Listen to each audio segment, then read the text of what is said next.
Muy buenos días, hermanos, bienvenidos a nuestra iglesia Luz y Esperanza. Habíamos visto semanas atrás, y venimos meditando, hermanos, Pablo había dado instrucciones a Timoteo acerca de cómo debe de ordenar a que paren estos falsos maestros de enseñar, porque estaban dañando a la iglesia. Pablo había hablado en el capítulo 1 acerca de que la ley es buena y que tiene una finalidad, ¿no? Es la de mostrarnos de que somos pecadores necesitados de un Dios soberano, de un Salvador, y que nuestra única esperanza es Jesucristo, y que a Pablo se le había concedido la predicación del glorioso evangelio, de cómo Dios lo había fortalecido, lo había llamado, lo había salvado, lo había perdonado y se le había confiado esta tarea, y que ahora Pablo se le está confiando a Timoteo el poder predicar también el glorioso evangelio. Vimos la semana pasada que cómo Pablo le hace recordar a Timoteo el llamado que ahora tiene Timoteo, que debe de mantener una buena conciencia, que tiene que tener una fe sincera, que debe de pelear la batalla todos los días, porque todos los días se enfrenta a diversos adversarios, ¿no? Estos no son de carne ni sangre, sino que su batalla es una batalla espiritual donde él tiene que perseverar todos los días. Pero ahora va a ser un cambio. Pablo le ha dado instrucciones específicas a Timoteo en el capítulo 1 para animarlo, y ahora a partir del capítulo 2 hacia adelante van a ser instrucciones también de cómo la iglesia o cómo se tiene que manejar el culto público, es decir, nuestro culto dominical, de cómo se tiene que manifestar. Y eso lo vamos a ver nosotros ahora a partir del capítulo 2, y vamos a abrir nuestra Biblia, por favor, en el capítulo 2, y vamos a meditar hoy día en los versículos del 1 al 7. Donde vamos a tener como título la prioridad de la oración por todos los hombres. Ese es el título de nuestro sermón en esta mañana, la prioridad de la oración por todos los hombres. Primera de Timoteo, el capítulo 2, de los versículos del 1 al 7. Dice la palabra del Señor: exhorto pues ante todo que se hagan plegarias, oraciones, peticiones y acciones de gracias por todos los hombres, por los reyes y por todos los que están en autoridad, para que podamos vivir una vida tranquila y sosegada con toda piedad y dignidad.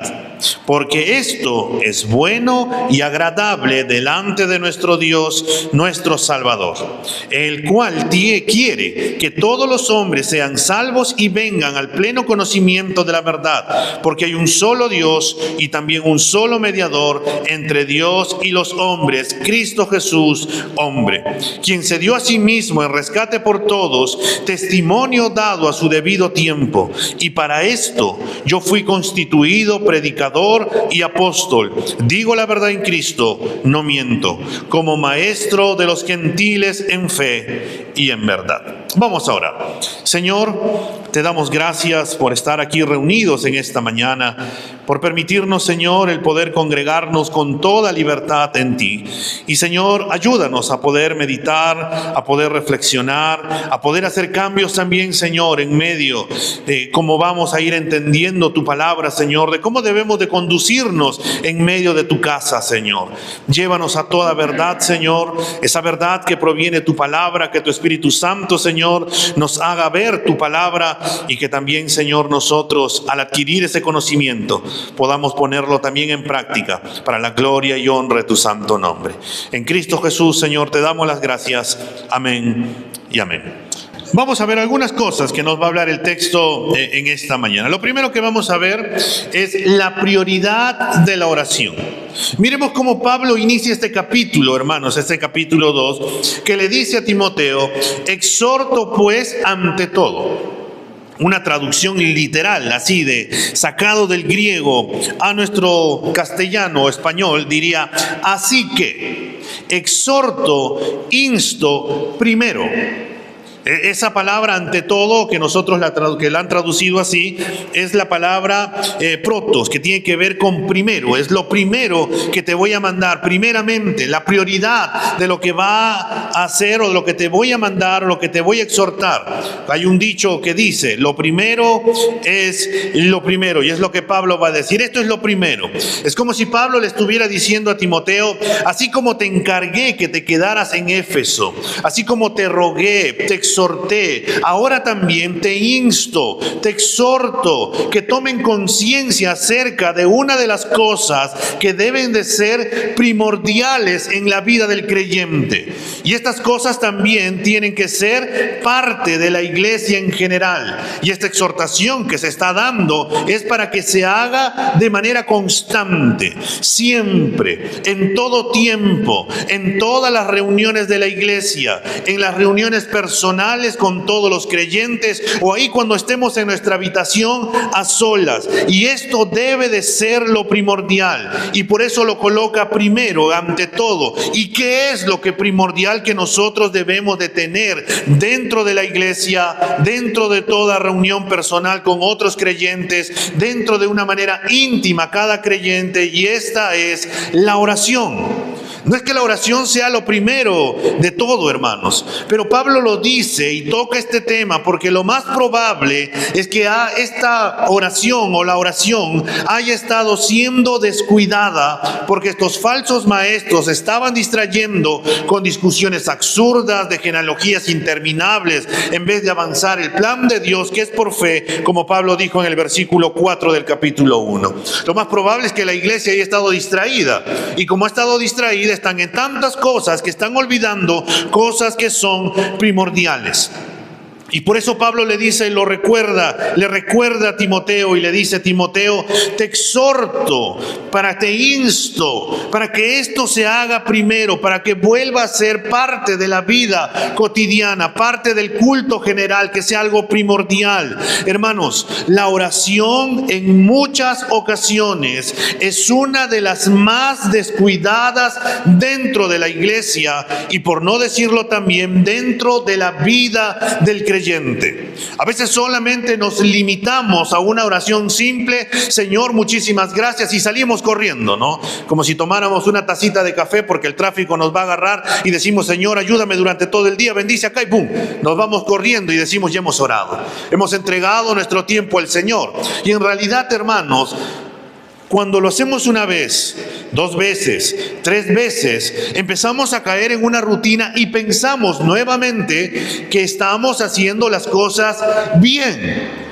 Pero en realidad no estamos dedicando el tiempo suficiente para poder orar todos los días. Y esto incluso puede caer, hermanos, dentro de la iglesia, que podamos descuidar la oración, cuando en realidad debería de tener la importancia de vida. Y por eso Pablo en este versículo 1 nos dice, exhorto pues ante todo que se hagan plegarias, oraciones, peticiones y acciones de gracia por todos los hombres. Esto es lo urgente que debe atender Timoteo, que se debe de presentar todo tipo de oraciones. Y por eso va a colocar Pablo 4 términos que son prácticamente sinónimos. Los 3 primeros son prácticamente sinónimos, salvo la acción de gracias, ¿no? Que es algo distinto. Habla de plegarias o súplicas, oraciones, peticiones, y termina diciendo y acciones de gracias. Y todo este marco de las plegarias, las súplicas, las oraciones, las peticiones, la acción de gracia es por todos los hombres. En otras palabras, se debe de hacer todo tipo de oraciones de manera evangelística. Y esto es por todos los hombres. Y vamos a ver cada uno de estos términos. Lo primero que dice es que se hagan plegarias, que se hagan súplicas por todos los hombres. Básicamente, hermanos, esta palabra desis conlleva la idea de deseo o necesidad. Y esta se refiere a la oración por las necesidades personales de manera específica. Es decir, si yo tengo una necesidad, voy a orar. Si estoy teniendo necesidades económicas, voy a orar por ello. Si tengo necesidades de salud, voy a orar por salud. Voy a orar por mi matrimonio, voy a orar por trabajo, voy a orar por mi vida espiritual. Y esta oración específica viene en dependencia de Dios, en que yo entiendo y confío en que Dios escucha, y no solamente escucha las oraciones, sino que también responde a las oraciones. Y por eso es que yo puedo presentarle al Señor todos mis deseos, mis necesidades, mis problemas. Pero además, hermanos, dentro del contexto en el cual Pablo habla, también se debe de pedir por los demás, por aquellos que no conocen del Señor. Pedir que el Señor los salve, pedirle por nuestros hermanos. Y todo esto debemos de hacerlo, y Pablo lo va a referenciar, en un culto público, es decir, aquí. Nosotros debemos de tener una sección en la cual debemos de orar por las personas, las necesidades de las personas que están afuera, y también por nuestras peticiones. Y también debemos de hacerlo cuando estemos a solas. Por eso también tenemos nuestro culto de oración, ¿no? Para poder pedir, interceder los unos por los otros. Y también dentro de este culto también debemos, y vamos a hacer algunos cambios conforme vayamos avanzando durante las semanas, para poder también tener un espacio para poder orar también por aquellas necesidades. Hay una frase que dice, hermanos, mencione primero las necesidades de los demás y luego las suyas, porque es más fácil invertir este patrón. Cuando nosotros oramos, hermanos, ¿por quién oramos primero? Por nosotros, ¿cierto? Oro por mis peticiones, por mis peticiones, por mis peticiones. Y si por ahí me alcanza un espacio dentro de mis oraciones, por mis peticiones también. Y me olvido de poder orar a veces por mis hermanos, me olvido de poder orar por mi vecino que no me cae muy bien, o me olvido orar que está pasando una necesidad, y simplemente a veces me concentro dentro de las oraciones por mí. Y peor todavía, si no tengo una constancia en orar, simplemente voy a decir, Señor, ayúdame, y se acabó. Por eso es que tenemos que volver a un principio, a una prioridad, que es dedicar un buen tiempo también para poder orar. Lo segundo que Pablo dice es que se deben de hacer oraciones. Estas oraciones tienen que ser por todos los hombres. Esta palabra, hermanos, es una palabra que se usa de manera general para la oración, y siempre se refiere a orar a Dios, ya sea en público o en privado. Pero a diferencia de las súplicas o de las plegarias, estas oraciones son más amplias, ya que pueden abarcar agradecimiento, alabanza, oración también por las personas que no conocen del Señor, poder darle las gracias, Señor, levantando nuestras manos, Señor, te doy gracias por lo que has hecho en mi vida. O de la nada estás en esta semana que hemos tenido ese solcito, me imagino que salió el sol y dijiste, Señor, te doy gracias porque está saliendo este sol, totalmente agradecido. Cuando no dejó de chispear por un buen rato, Señor, gracias porque ahora va a secar la ropa, entre otras cosas más. Hermanos, todo eso está incluido dentro de las oraciones. Es más amplio, pero también Pablo utiliza un tercer término y dice que se hagan peticiones. Estas peticiones también por todos los hombres. Como una forma, hermanos, estas peticiones tienen la forma intercesora. Se usa para describir la intercesión del Espíritu Santo y de Cristo por todos los creyentes, allá en Romanos capítulo 8, los versículos 27 y 34. La idea de que Pablo nos habla aquí, hermanos, es que cada cristiano debe acercarse a Dios en nombre de otra persona y pedirle que actúe a favor de aquella persona, tomando el dolor como si fuera el suyo. Eso es interceder. El poder colocarme y decir, Señor, ten misericordia de tal persona, porque soy consciente de que yo también he pasado por aquello y por eso sé lo que significa pasar por esto, y por eso puedo interceder por la otra persona. Y por eso es que nosotros tenemos que interceder por los demás. Es un llamado, es un mandato también para nosotros. John MacArthur dice acerca de esto: la oración evangelística no es fría, distanciada o impersonal, como un defensor público a quien se le asigna representar a un acusado. Al comprender la profundidad de su miseria y dolor y de su venida ruina, clamamos a Dios por la salvación de los pecadores. Es por eso que nosotros podemos interceder, orar por las personas que no conocen del Señor y que puedan venir a Cristo, porque sabemos y entendemos, hermanos, cuál va a ser el final para ellos. Y como entendemos aquello, doblamos nuestras rodillas, nos ponemos de pie, nos tiramos boca en la tierra para poder pedirle y clamarle al Señor: ten misericordia, concédele la gracia de que también vengan al Evangelio, que puedan conocerte a ti, Señor, porque su fin es algo terrible, Señor.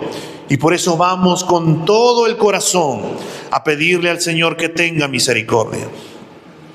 Y por último, se nos dice que se hagan acciones de gracia. La palabra acciones de gracia es Eucaristía. Pero estas acciones de gracia tienen que ser por todos los hombres. Esta debe de ser el acompañamiento, hermanos, de todas las oraciones que nosotros hagamos. En otras ocasiones, también el apóstol Pablo había indicado que en las oraciones incluya acciones de gracias a Dios, como en Filipenses 4:6, Colosenses 4:2, darle gracias a Dios por todo lo que nosotros tenemos, lo que el Señor nos da, por todo lo que nosotros podemos hacer o queremos hacer más adelante. Esta debe de ser algo constante en nuestras vidas. Y surge una pregunta para nosotros: ¿somos personas agradecidas? ¿Damos gracias al Señor por todo lo que tenemos? Por la esposa, por el esposo, por los hijos, por el trabajo, por los vecinos. ¿Somos agradecidos por todo lo que el Señor permite también que podamos pasar en nuestra vida? Y hermanos, nosotros debemos de ser agradecidos también por la vida de nuestros hermanos. Señor, te doy gracias por la vida de mi hermano. Y ver cómo también en cada circunstancia, dificultad, el Señor nunca nos ha dejado, nunca nos ha abandonado. Y por eso es que podemos darle gracias y en gratitud a ello poder vivir para su gloria. Pero también hay una realidad ante ello. Cuando nosotros, hermanos, descuidamos la acción de gracias, de darle gracias a Dios por todo, solo estamos evidenciando que nuestra alma se está alejando de Dios. Cuando dejamos de ser agradecidos con el Señor, simplemente es una evidencia de que nuestra relación con Dios no está bien. Estamos alejándonos de Él. Porque cuando estamos en una relación vibrante, expectante con Dios, viendo cómo Dios va obrando en nuestra vida, lo único que nos queda poder decir es: Señor, gracias. Gracias por todo lo que me das. Gracias por la comida, gracias por la casa, gracias por los hijos, gracias por el esposo, por el trabajo. Gracias, Señor, por todo lo que me das, Señor. Te doy muchísimas gracias, porque entendemos, hermanos, que no merecíamos aquello, pero Dios ha decidido darnos por gracia aquello, y por eso es que nosotros expresamos gratitud, porque somos conscientes que toda buena dádiva y todo don perfecto proviene de Dios. Y tenemos las fuerzas para poder trabajar, provienen del Señor. Tenemos la familia por la gracia del Señor. Y por eso es que podemos y somos agradecidos. Pero cuando estamos alejados del Señor, cuando la oración es descuidada, cuando no estamos buscando plenamente ni estudiando las Escrituras, entonces es posible que nos empecemos a volver ingratos. Y si eso ocurre, entonces, hermanos, tenemos que hacer cambios. Tenemos que volver a clamarle, a pedirle al Señor que Él nuevamente coloque y nos demos cuenta de que somos las personas más bendecidas que puede existir. El Señor quiere que oremos, hermanos. Pero también está esta oración que se nos presenta aquí, hermanos, es por la salvación de las personas que no conocen al Señor, por las personas que están perdidos. Por eso le añade Pablo, al final de todo, por todos los hombres. Y surge la pregunta para nosotros: ¿estamos orando para que Dios dé tiempo para que las personas se arrepientan? ¿Estamos orando para que Dios les muestre misericordia? ¿Estamos orando para que las personas vuelvan sus corazones al Señor? Amados hermanos, debemos de orar por todos. Nadie está excluido de la lista de personas por las cuales nosotros debemos de pedirle al Señor que Él toque su corazón. Y eso también incluye por nuestros enemigos. Si en el caso tuviéramos, aunque el cristiano nunca tiene enemigos, ¿no? Las otras personas más bien son enemigos de nosotros por ahí. Pero nosotros no tenemos enemigos porque ya estamos en paz con Dios y nosotros queremos vivir como el Señor. A la vez también nosotros debemos de orar por las personas que nos caen mal. Tal vez dices, ay, esta persona me cae tan chinche, es así, es pesada, mira cómo es. Hermanos, aunque también nosotros como cristianos, esto no debería de ser así, debemos de pedir por aquellos que nos buscan tal vez por ahí la sin razón, que quieren buscar pleito también contra nosotros. Debemos de orar por ellos, porque esta, hermanos, la oración es la mejor respuesta que nosotros podemos darles, demostrarles amor, demostrarles misericordia. A pesar de lo malo que ellos puedan tratarnos, nosotros respondemos no de la misma manera, sino que oramos para que Dios intervenga, para que tenga misericordia de esas personas, porque ellos están actuando de manera cegada, están muertas espiritualmente. Y como están muertas espiritualmente, son hijos de aquel príncipe de las tinieblas, de Satanás, de su pecado, del mundo. Simplemente dan rienda suelta a su pecado y por eso simplemente van a tratar de buscarnos la sin razón. Y nosotros debemos de orar, hermanos. Somos llamados a querer orar por los perdidos. Somos llamados a predicarles el evangelio. Es el deseo de Dios, hermanos, de que ellos vengan al arrepentimiento. Y Dios nos llama, nos manda a orar por todos los hombres de manera pública, como en nuestro culto, y también de manera personal. Y esta, hermanos, tiene que ser una de nuestras prioridades. Pero Satanás, que es muy astuto, va a tratar de distraernos para que nosotros no oremos. Va a tratar de colocarnos por ahí muchísimas cosas para que nosotros no oremos. ¿O no te pasa, hermano? Cuando estás a punto de orar, por ahí no te timbra el teléfono. Por ahí de la nada no escuchas una noticia, un grito en la calle y sales a poder ver. O de ahí de la nada estás a punto de orar y te acuerdas que tu serie va a dar el último capítulo y te quieres ir a ver. ¿Acaso no te pasa por ahí que estás a punto de orar y alguien empieza a hablarte y tú dices, ay, pero ¿por qué no se calla? Yo quiero orar. Es que a veces, hermanos, Satanás, que es muy astuto, va a tratar de distraernos para que nosotros no oremos. Y a la vez también para que no oremos por los perdidos. ¿Por qué voy a orar por aquella persona? Si esta persona me trata mal, busca el mal, no, ni siquiera te acuerdas en tus oraciones. Pero es el llamado para todos los creyentes que nosotros debemos de orar. Por eso Pablo exhortó, instó a Timoteo a que estas sean las prioridades de que nosotros supliquemos a Dios, oremos a Dios, intercedemos nosotros por estas personas y demos acción de gracias por aquellas personas que no conocen del Señor y que puedan venir al evangelio. En segundo lugar, tenemos que orar, ver, hermanos, que también, si bien nuestra prioridad es orar, también debemos de orar por nuestras autoridades. Después de haber indicado la prioridad, lo esencial de la oración en el culto público de la iglesia y de manera personal, y que esta debe de ser por todos los hombres en una oración evangelística, de que vengan al arrepentimiento, que puedan conocer a Dios sin excepción alguna. En este versículo se nos dirá que debemos de orar de manera específica.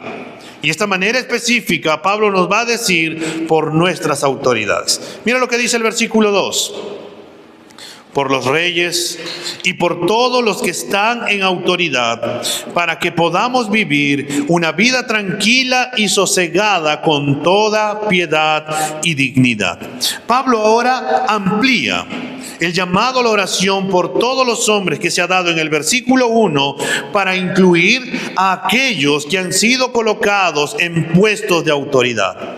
Estos son los gobernantes, los reyes, los alcaldes, los gobernadores, en nuestro caso, por el presidente, por los ministros, por los congresistas, por los alcaldes, por los regidores, por todos aquellos que el Señor ha puesto y que están por encima de nosotros en un sentido de autoridad, por nuestros jefes, por nuestros padres y así consecutivamente, por los que ocupan un cargo algo en el poder judicial también. Nos quejamos a veces del poder judicial, pero no oramos también por ellos. Hermanos, nosotros debemos de orar, hermanos, por estas personas, pero tal vez por ahí alguno dices, ¿orar por nuestras autoridades? ¿Acaso usted no sabe qué clase de gobernantes tenemos? ¿Cómo me pueden decir que ore por ellos si simplemente lo que veo es corrupción? Están robando, están maltratando, no hacen las cosas bien y todavía me dices que tengo que orar por ellos. Ante estas preguntas, hermanos, debemos por un momento remontarnos a los tiempos del apóstol Pablo y de Timoteo. En ese momento, el emperador en Roma era nada menos que Nerón. Uno de los emperadores más crueles, sanguinarios que ha existido. Él fue el primer perseguidor de los cristianos. Y a lo que Pablo va a decirnos, hermanos, que incluso le dijo a la iglesia que incluso debe de orar por el malvado Nerón. Y no solamente debe de orar por el malvado Nerón, sino que también tienen que dar acción de gracias por Nerón. Esto es algo que rompe el pensamiento de las personas. Esto es algo sacado de cuadro, porque ¿cómo es posible que demos gracias por alguien sanguinario, alguien perverso, alguien malo, alguien que más bien persigue a los cristianos? ¿Cómo es que tengo que dar acción de gracias? ¿Cómo es que tengo que orar por esta persona? Pero este es el llamado del Señor para nosotros, para la iglesia. Los creyentes, hermanos, debemos de ser leales a su gobierno, a menos que éste nos llame a desobedecer a Dios. Incluso cuando no podemos respetar a los hombres en autoridad, lo que sí debemos de respetar es el oficio de estos que el Señor ha puesto ahí. Vayamos por un momento, hermanos, a Romanos capítulo 13, el versículo 1. Romanos 13:1 nos dice: sométase toda persona a las autoridades que gobiernan, porque no hay autoridad sino de Dios, y las que existen por Dios son constituidas. Es decir, Dios pone reyes y Dios quita reyes. Dios permite que tengamos el presidente que tenemos nosotros ahora. ¿Cuál es el llamado de nosotros? Que tenemos que orar por estas personas. Y en la práctica, hermanos, nosotros los creyentes no solamente debemos de orar por la sabiduría de nuestros líderes, sino también para que se les conceda la gracia del arrepentimiento y puedan llegar a la salvación en Cristo Jesús. Si la iglesia actual tomara el tiempo y la energía que gasta en las maniobras políticas y en el cabildeo y lo vertiera en la oración intercesora, pudiéramos ver un gran efecto en nuestra nación.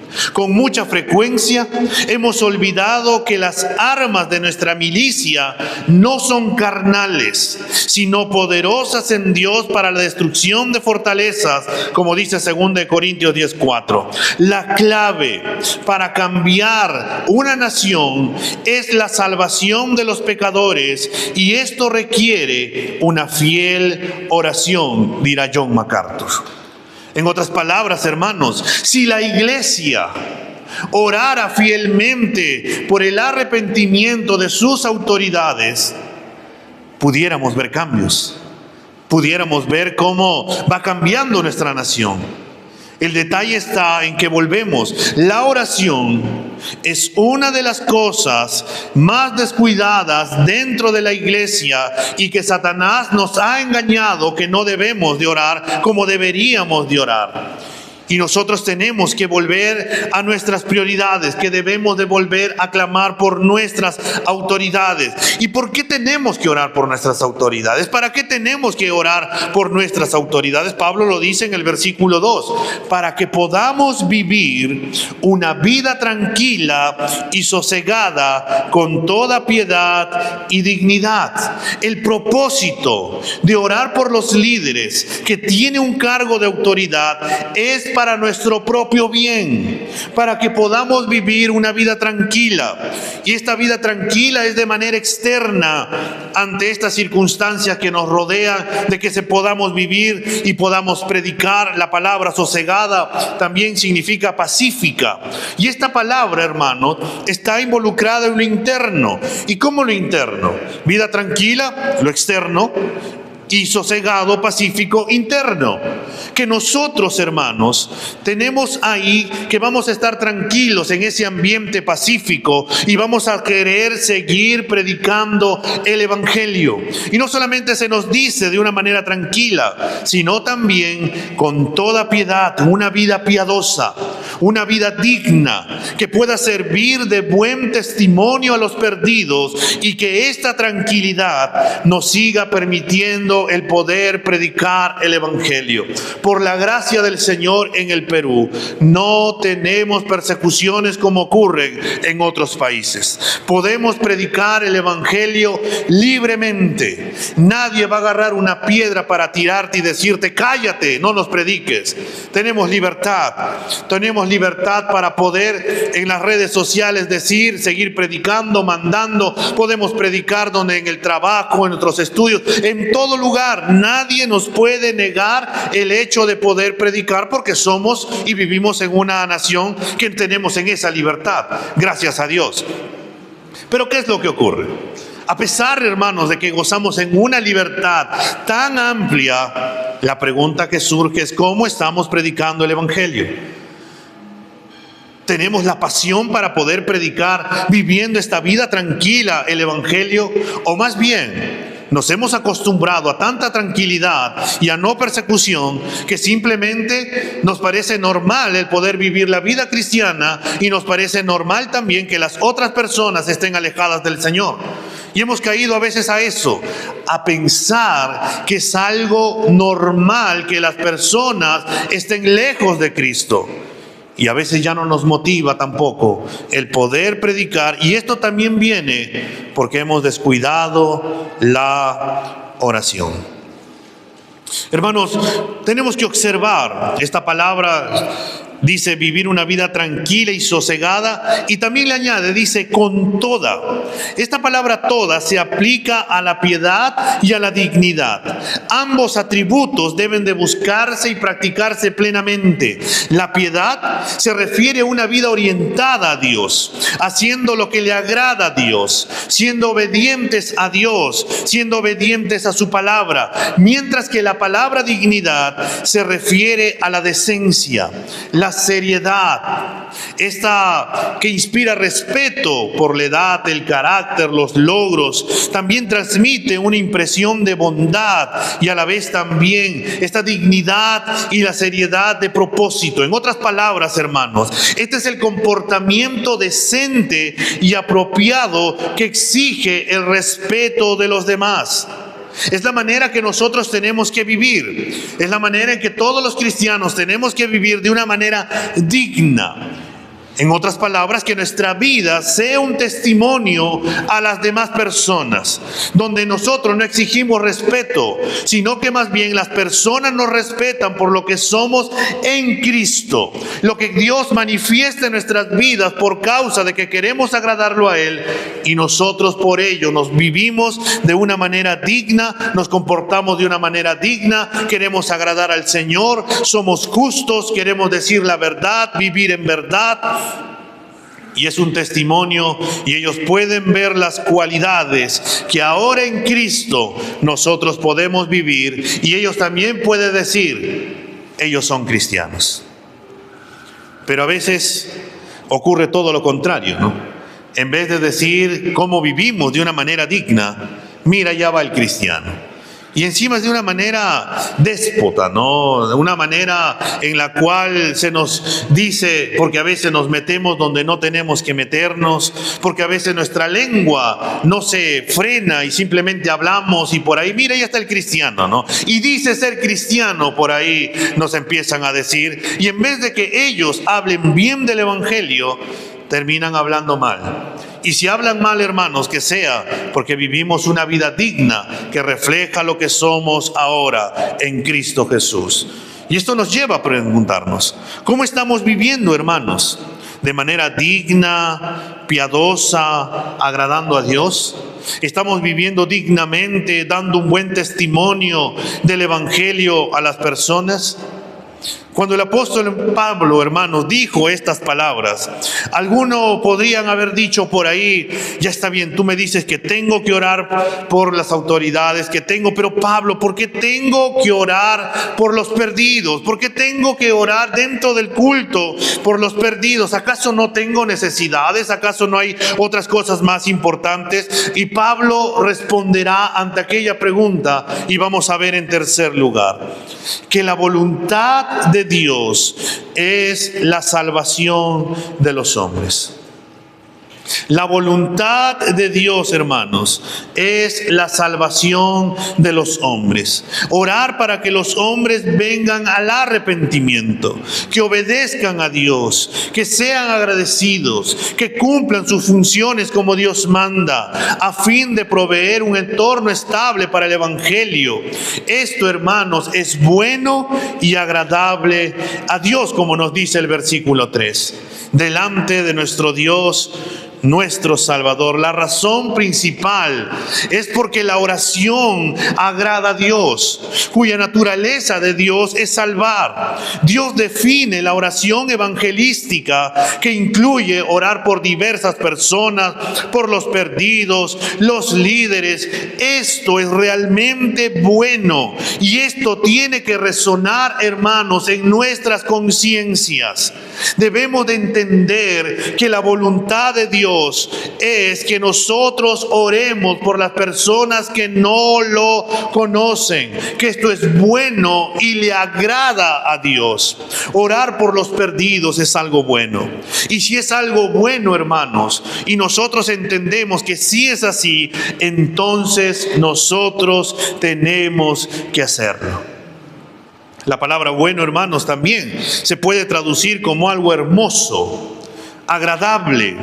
Nuestras oraciones por los perdidos son algo hermoso y agradable a Dios, quien es nuestro Salvador, quien nos ha librado del castigo eterno por nuestros pecados, de los cuales nosotros estábamos destinados. Pero Dios nos ha mostrado misericordia, y esa misericordia que Dios nos ha mostrado, esa gracia sin igual, es la que nosotros debemos demostrar a las personas que no conocen del Señor.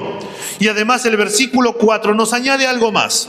Nos dice que también es el deseo de Dios. No solamente que es bueno, no solamente que es agradable delante de Dios, sino que también es el deseo de Dios, que Él quiere que todos los hombres sean salvos y vengan al pleno conocimiento de la verdad. Dios quiere que todas las personas se salven y lleguen a ese conocimiento de la verdad.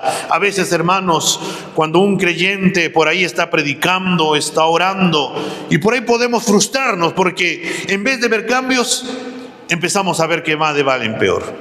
Decimos, oh Señor, está cambiando, pero luego hace una cosa y que decimos, uy, este no va a cambiar para nada. ¿Y qué podría pasar? Nos empezamos a dar por vencido y empezamos a nuestra mente a poder decir, no va a cambiar. Hermanos, nosotros no podemos afirmar aquello, porque pensemos por un momento, hermanos, Dios no dice esto. En Ezequiel capítulo 18, el versículo 23 dice, ¿acaso me complazco yo en la muerte del impío? Declara el Señor Dios, y no en que se aparte de sus caminos y viva. El versículo 32 del mismo capítulo 18 de Ezequiel dice: pues yo no me complazco en la muerte de nadie, declara el Señor Dios. Arrepiéntanse y vivan. Ese es el corazón de Dios. No importa cuán malvados, crueles, rebeldes puedan ser o hayamos sido nosotros, hermanos. Dios en su momento nos atrajo a Él, y de la misma manera Dios tiene el poder para poder atraer a cualquier persona que está alejada del Señor. Quien tiene la última palabra no somos nosotros. Es Dios quien tiene la última palabra para poder decir y poder atraer a aquella persona. Es Dios quien atrae a las personas con el mensaje y la predicación del Evangelio. Pero para ello también, hermanos, nosotros debemos de volver a algo primario, y esto es orar. Debemos de interceder, debemos de pedir, debemos de clamar, debemos de suplicar, debemos de darle gracias, acciones de gracias al Señor, para que estas personas vuelvan y vengan al Evangelio. Es Dios quien llama, es Dios quien elige. Es su deseo que todas las personas sean salvas, sí, pero está en su propósito, en Él, el poder atraer a las personas. Y tal vez por ahí alguno podría decir: sí, pero Dios ¿acaso es injusto entonces porque Él es quien toma la decisión, Él es quien elige? ¿Acaso el Señor no es parcial? Déjame preguntarte tal vez algo, si tal vez tú piensas de esa manera. ¿Nosotros podemos ser parcial alguna vez con nuestro enemigo? Y la verdad es que no. A veces somos imparciales, simplemente no queremos. La Biblia dice, hermanos, que nosotros éramos enemigos de Dios. Allá en Romanos 5:10, nadie merece ser salvo, todos merecíamos ser condenados. Ninguna persona, ningún ser humano podía venir por sí solo, pero Dios decidió en su justicia, en su amor, en su misericordia, atraernos a Él.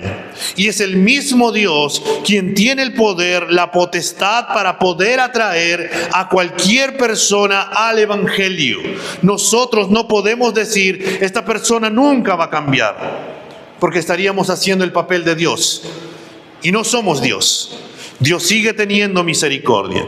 Wayne Grudem va a decir también acerca de esto: si Dios hubiera decidido salvar solo a 5 seres humanos de toda la raza humana, habría sido una gran demostración de misericordia y gracia. Si hubiera decidido salvar solo a 100 de toda la raza humana, habría sido una asombrosa demostración de misericordia y amor. Pero Dios, de hecho, ha decidido hacer mucho más que eso. Ha decidido redimir de una humanidad pecadora a una gran multitud incontable de toda tribu, lengua, pueblo y nación, como nos dice Apocalipsis 5:9. Esta es una gran misericordia y una gracia, hermanos, que no podemos comprender, porque va más allá de nuestra comprensión. Pero la realidad, hermanos, es que nosotros no podemos decidir quiénes son los elegidos y quiénes no. A veces nosotros, hermanos, jugamos a ello. Vemos a una persona y por ahí pensamos: ¿le predico el Evangelio? Creo que mejor no. Mejor le predico a este de acá. ¿Le predico a tal persona? Creo que no. Esta persona tiene cara de que sí me va a querer escuchar. Y a veces nosotros elegimos, queriendo a quién le vamos a compartir y a quién no. Nosotros debemos de compartir el Evangelio, hermanos, a todas las personas. La voluntad de Dios para nosotros es que debemos de orar por todos los perdidos, por todas las personas que están en autoridad. Nosotros, hermanos, normalmente cuando oramos, hermanos, a veces por la salvación de familiares o amigos, pero a veces se nos complica un poco cuando tenemos que orar por aquellos que se nos oponen, por aquellos que nos hacen daño, por aquellos que nos tratan mal. Cuando una persona nos agrede o nos causa daño o nos ofende, lo último, hermanos, que nosotros queremos hacer en ese momento es orar por la salvación de esa persona. Y a veces nos preguntamos y decimos, ¿por qué debo interceder por él? Él no lo merece, mira cómo el daño que me ha hecho. Si pensamos de esa manera, hermanos, simplemente revela cómo está nuestro corazón. Simplemente revela nuestro corazón orgulloso y nuestro corazón que está en amargura. En ese momento somos incapaces de ver nuestra indignidad y olvidamos que Dios nos salvó por gracia. Olvidamos que nosotros también éramos pecadores y ofendíamos a Dios, que Cristo nos salvó por gracia. Olvidamos nosotros, hermanos, que el Señor nos ha amado con un amor sin igual. Cuando nosotros oramos, hermanos, por la salvación de quienes son diferentes a nosotros, por aquellos que nos oprimen, reconocemos humildemente cómo Dios en su gracia nos ha salvado a nosotros, y como Él ha hecho con nosotros, nosotros también queremos hacer con las demás personas, que lo conozcan a Él, que conozcan su verdad, que conozcan a Cristo, que puedan ser salvos, que nuestras autoridades puedan venir al Evangelio, que puedan conocer al Señor, porque detrás de ello, cuando nosotros oramos por estas personas, hermanos, estamos diciendo detrás de ello que no hay nada imposible para Dios y que nosotros somos la prueba de ello. Oh, hermano, imagínate por un momento, ¿podríamos habernos salvado por nosotros mismos? ¿Tenemos la capacidad para poder salvarnos? ¿Somos tan buenos para poder haber agradado a Dios? Y la realidad es que no. Todo ha sido por gracia. Y si alguna persona por ahí decía, es imposible que esta persona cambie, nosotros somos la evidencia de aquello. No hay nada imposible para Dios. Y es por eso que nosotros oramos para que el Señor traiga a estas personas que no lo conocen al Evangelio. Segunda de Pedro, el capítulo 3, el versículo 9, si vamos por un momento, hermanos. La palabra del Señor. El Señor no se tarda en cumplir su promesa, según algunos entienden la tardanza, sino que es paciente para con ustedes, no queriendo que nadie perezca, sino que todos vengan al arrepentimiento. El deseo de Dios es que todos los hombres sean salvos y vengan al arrepentimiento, al pleno conocimiento de la verdad. Como el Señor dijo, y conocerán la verdad, y la verdad los hará libres, libres del pecado, libres de haber sido esclavos y ahora poder vivir para la gloria del Señor. Y esto nos lleva al versículo 5 y 6 que Pablo habla en Timoteo. Porque hay un solo Dios y también un solo mediador entre Dios y los hombres, Cristo Jesús, hombre, quien se dio a sí mismo en rescate por todos, testimonio dado a su debido tiempo. Cada vez que oramos por la salvación de las autoridades en nuestras vidas, reafirmamos el poder del Evangelio para salvar a cualquiera. Oramos con cierta convicción si comprendemos que Cristo es el único que puede restaurar esa relación rota con Dios que tienen estas personas. Hay un solo Dios, no hay múltiples dioses, aunque nosotros podríamos hacernos dioses en este tiempo, que podrían ser el dinero, las personas, la familia, el entretenimiento, la comodidad, el trabajo, las relaciones, cualquier cosa que exija más de nuestro afecto y nuestra preocupación termina convirtiéndose en un Dios. Y la Biblia dice claramente que hay un solo Dios y hay un solo mediador.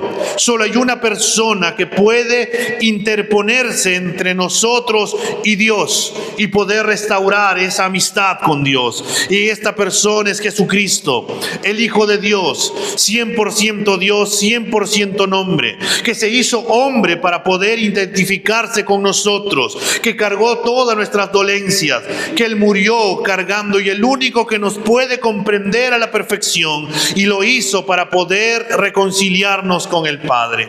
Es por eso que Cristo se dio dio a sí mismo en rescate por todos. Esta fue una entrega voluntaria para ser crucificado. ¿Y por qué lo hizo? Romanos 6:23 nos dice: porque la paga del pecado es muerte, pero la dádiva de Dios es vida eterna en Cristo Jesús, Señor nuestro. Cristo se entregó voluntariamente en la cruz, hermanos, para poder pagar nuestros pecados y nuestra rebelión con Dios. Murió porque tú y yo nos habíamos inventado esos pequeños dioses, los adorábamos a diario, sus pensamientos se volvían a ellos, nuestros afectos se encendían cada vez que nos entregábamos a estos ídolos. Pero Cristo nos ha rescatado, hermanos. Cristo murió para que pudiéramos ser libres y libres de esa esclavitud del pecado. El pecado, hermanos, ya no tiene parte ni suerte en nuestras vidas. Pero el detalle está en que nosotros ahora podemos decidir si pecamos o no pecamos, si buscamos a Dios o no buscamos a Dios. Ahora está en nuestra potestad el poder agradar a Dios o no agradar a Dios, el andar en la carne o andar en el Espíritu. Porque ahora tenemos esa libertad en Cristo Jesús. Hermanos, la raíz del Evangelio es la oración. La mejor oración que se puede hacer por quienes tienen autoridad no es que solamente gobiernen el país, sino que vengan al Evangelio, que puedan conocer la verdad. Hacemos todo tipo de oraciones para que se arrepientan y busquen y acepten a Jesús como su Señor y Salvador. La mejor oración que nosotros podemos hacer por Dina Boluarte y por todas las autoridades es que conozcan a Jesús. La mejor oración que podemos hacer por nuestros familiares, vecinos, amigos, enemigos y cualquier otra persona es que conozcan a Jesús. Y esa es la oración que nosotros debemos de hacer, que debemos de buscar, que debemos de volver a darnos cuenta que la voluntad de Dios, esa buena y agradable, y el deseo de Dios es que las personas vengan al Evangelio, y todo inicia cuando la iglesia se pone a orar. Tal vez tú digas y pienses, pero no tengo deseos de querer predicar. Es posible. ¿Y sabes por qué? Porque no oramos. Porque ya no oramos para que las personas vengan al Evangelio. Porque ya no oramos al Señor y dedicamos buen tiempo para darnos cuenta cómo está nuestro estado, o cómo estamos delante de Dios, o cómo éramos delante de Dios. Ya no le damos gracias a Dios por de dónde nos ha sacado y cómo nos ha traído. A veces pensamos que merecíamos la salvación por las acciones que tomamos, pero en realidad, hermanos, ha sido un acto de gracia. Y en último lugar, hermanos, para terminar, Pablo nos dirá que hay fruto en la oración. El versículo 7 nos dice: y para esto yo fui constituido predicador y apóstol. Digo en la verdad en Cristo, no miento, como maestro de los gentiles en fe y en verdad. En aquellos días las tensiones entre judíos y gentiles eran muy fuertes. Los judíos tenían tradiciones que les impedían incluso comer con gentiles, socialmente inaceptables. Y aquí Pablo es nombrado predicador y apóstol para los gentiles. La cuestión es que los gentiles estaban en polos opuestos respecto a los judíos, tan distintos de ellos, tan diferentes, y aún así Pablo se dirige a ellos con el Evangelio. La oración, hermanos, nos impulsa a la acción. La oración no solamente se queda en que yo oro. En su determinado momento, mientras yo más ore, me va a llevar a que yo lo haga de manera práctica. Es como aquella vez el discípulo de Martín Lutero estaba orando y dice que él tuvo una visión. En aquella visión vio un campo enorme, enorme, enorme, y este era el mundo. Y vio un solo hombre trabajando en medio de esa cosecha, de ese sembrío que había. Y el hombre estaba triste, dice que se puso a llorar en aquella oración, aquella visión que había tenido. Y mientras estaba llorando, se iba acercando cada vez más y más y más, porque se decía, ¿cómo es posible que solamente este hombre esté trabajando? Y cuando se acercó y vio el rostro, era solamente de Martín Lutero. Entonces el hombre agarró y dijo, ya no solamente voy a orar, voy a agarrar y me voy a ir a mi pueblo y voy a predicar el evangelio.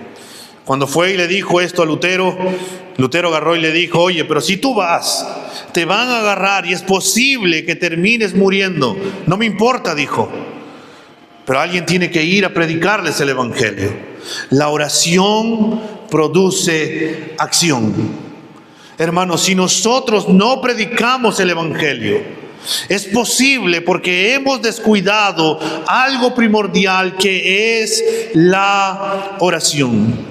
Con el tiempo, hermanos, al orar por las autoridades, Dios va a crear responsabilidades en nosotros acerca de ellos. A veces nosotros simplemente nos quejamos, o me equivoco. A veces nuestras conversaciones cuando hablamos de política son quejas, pero mira cómo ha robado, pero mira cómo ha hecho, pero has visto cómo ha sacado a tal delincuente, ha visto de los policías de aquí y allá, y empezamos a quejarnos, y nos quejamos, y murmuramos. Pero hermanos, oramos por ellos. Oramos para que vengan al evangelio, oramos para que puedan ser transformados, y a veces le dedicamos más tiempo a las quejas en vez de orar por ellos. Hermanos, la oración es el medio que Dios usa para cumplir sus propósitos en y a través de nuestra vida. Así que, hermanos, si con el tiempo, si oramos intensamente, vamos a tener oportunidades también para poder predicar el evangelio, para poder mostrar el estilo de vida del evangelio, que es diferente a cómo esta cultura, cómo este mundo nos brinda. Somos distintos por diseño. Dios nos ha creado para buenas obras en Cristo Jesús. Podemos tener un testimonio distinto, hermanos. El egoísmo y la comodidad siempre nos dirán que estemos a salvo, que evitemos situaciones difíciles, que evitemos a las personas el poder predicarles. Uy, si le predico el evangelio es posible que se aleje de mí, es posible que ya no me hable, es posible que ya no me mire, es posible que ya no se junte conmigo. Hermanos, nosotros tenemos que predicar, pero primero lo que tenemos que hacer es orar para que ellos vengan al evangelio. Hermanos, nosotros oramos porque amamos. Todo cristiano ama. Nadie puede decir que no ama, porque Pablo también va a decir que Dios ha derramado su amor en nuestros corazones por medio del Espíritu Santo.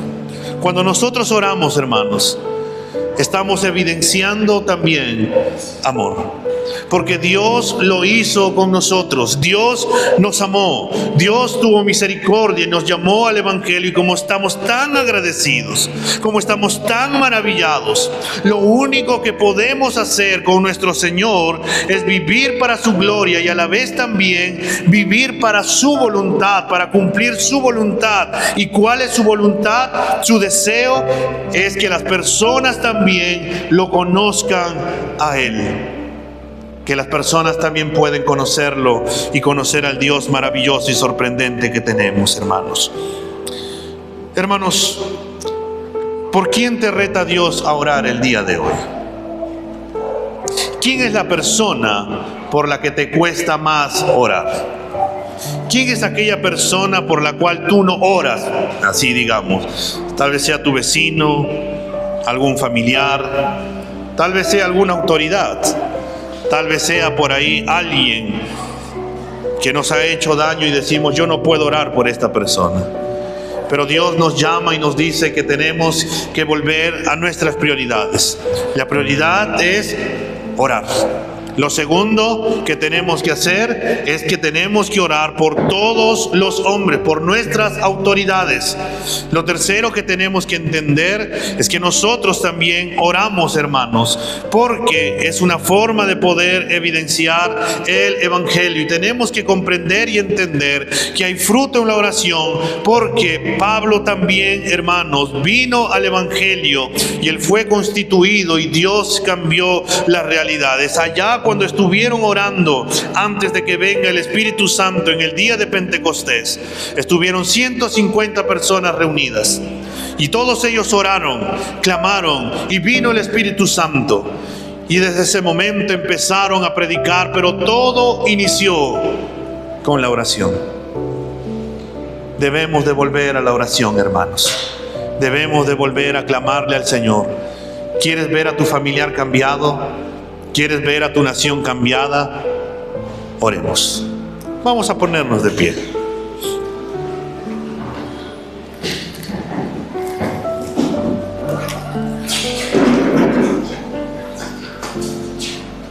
Vamos a inclinar nuestros rostros y vamos a tomarnos unos minutos, hermanos, para poder orar. Ahí puedes orar de manera personal por tu familia, puedes orar por tu ciudad, por Tablada, puedes orar también por el presidente, puedes orar incluso por aquella persona que consideras enemigo y que no debería de ser. Y si aún luchas en tu corazón y no has entregado tu vida a Cristo, hoy es un buen día para poder hacerlo. Vamos a orar. Señor, en este día nos acercamos nuevamente delante de tu trono de la gracia. Cuando meditamos, Señor, en estos versículos que tú inspiraste a Pablo, Señor, para que él escribiera a Timoteo, para que pudiera ordenar de cómo tiene que ser el culto público, Señor, le dijiste que tiene que volver a una prioridad. Y esta prioridad es que tenemos que volver a la oración. Señor, perdónanos, porque de verdad, Señor, la oración en muchos aspectos ha sido tan descuidada en nuestras vidas. A veces, Señor, nos hemos acostumbrado a un simple gracias y amén, o a pedirte algo y simplemente amén, y no dedicamos el tiempo que deberíamos dedicarle, Señor, a la oración. Perdónanos, Señor, porque deberíamos de orar más. Pero gracias, Señor, porque tú nos llamas, nos exhortas, nos instas a poder, Señor, suplicar, orar, interceder, a poder dar acción de gracias, Señor, por todos los hombres, por aquellos, Señor, que no te conocen, por aquellos, Señor, que están perdidos, por aquellas personas, Señor, que aún no han colocado su esperanza en ti, Señor. Y, Señor, dentro de nuestras familias tenemos algunos, Señor, ahí. Y, Señor, perdónanos por no haber orado de manera incansable y de seguir orando y clamándote, Señor, teniendo la esperanza y la seguridad que para ti no hay nada imposible, que así como nos has salvado, tú puedes salvar también a todas las personas. Señor, perdónanos, porque en muchas ocasiones, Señor, más bien nos quejamos, murmuramos de nuestras autoridades, Señor, y no oramos por ellos. Pero tú nos llamas, Señor, a poder orar por ellos, a poder clamarte por ellos, para que puedan gobernar de manera justa, de manera, Señor, buena, para poder vivir una vida tranquila y pacífica, nos dices, en toda piedad, Señor, agradándote a ti y viviendo dignamente como habla tu palabra, dando buen testimonio a las personas de lo que significa vivir para tu gloria, Señor. Señor, ayúdanos a que nuestra mente también retumbe, Señor, que tu voluntad, que tu deseo, que es algo hermoso, Señor, agradable delante de ti, el poder interceder por estas personas que no te conocen, porque tú quieres que vengan al Evangelio. Está en tu potestad, Señor, quienes van a venir y quienes, Señor, tú vas a traer al Evangelio. Pero, Señor, también permítenos con esa bendición que nos has dado de poder ser obedientes a tu mandato y poder predicar también tu palabra. Señor, mira cómo está nuestro corazón, cuán apasionado, Señor, está para predicar. O tal vez, Señor, estamos tan fríos de querer predicar. Y si estamos fríos, Señor, de querer predicar, te pedimos, Señor, que en el nombre de Cristo Jesús nos vuelva, Señor, el deseo para poder mostrarle esta gracia, misericordia a las personas que no te conocen, Señor. Porque si ellos parten hoy día, Señor, van a estar perdidos por toda la eternidad. Van a estar, Señor, simplemente esperando el juicio para ser arrojados allá en el infierno, donde será el lloro y crujir de dientes. Y, Señor, cuántos familiares nuestros, cuántos vecinos y amigos, Señor, pueden ir a ese lugar, pero te pedimos por ellos, Padre, para que tengas misericordia y los puedas atraer al Evangelio.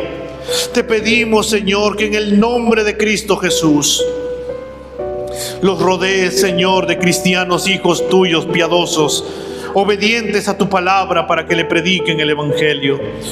Y a la vez también, Señor, que puedas usar nuestras vidas.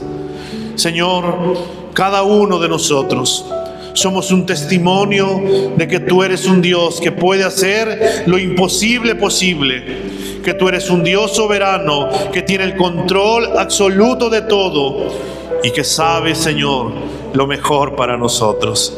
Señor, ayúdanos a comprender, a volver a principios básicos de poder orar, de poder meditar en tu palabra, de poder ponerla en práctica para la gloria y honra de tu santo nombre. Señor, te pedimos que pelees, que nos ayudes a pelear la buena batalla, Señor, todos los días, para no distraernos, Señor, porque somos fáciles de distraer, Señor. Este mundo nos vende tantas cosas que nos distrae de lo primordial, que es orar, que es meditar en tu palabra, que es buscarte a ti. Y terminamos afanados y cargados, estresados en tantas cosas, Señor, peleando nuestras fuerzas, pero olvidando, Señor, que en ti todo es posible. Señor, ayúdanos a que como iglesia volvamos a este principio básico de poder orar de manera evangelística por nuestras autoridades, por nuestros vecinos, por nuestros amigos, y que en tu gracia, Señor, nos concedas la gracia de poder ver vidas cambiadas, transformadas por el poder tuyo, Señor, y el poder de tu palabra. En Cristo Jesús, Señor, te damos las gracias. Amén y amén.